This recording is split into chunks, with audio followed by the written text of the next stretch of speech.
Magandang buhay mga kananay. Magluluto po tayo ngayon ng lechon paksiw na manok.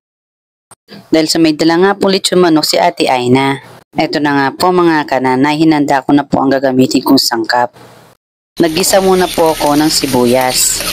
Nang magisa na nga po ay nilagay ko na po ang lechon manok. Dinagdagan ko na rin po ito ng laurel leaves.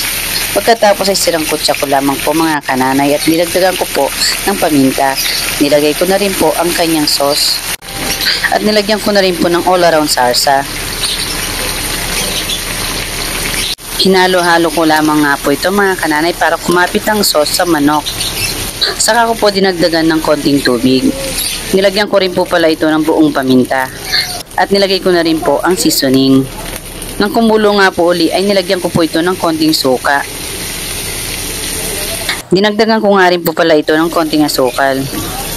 At hinayaan ko nga po uling kumulo upang masipsip po ng manok ang mga sauce. Heto na nga po mga kananay, pwede na po ang ating lechon paksiw na manok. Hanggang dito na lang po muna mga kananay. Salamat po sa inyong panonood. God bless po sa ating lahat.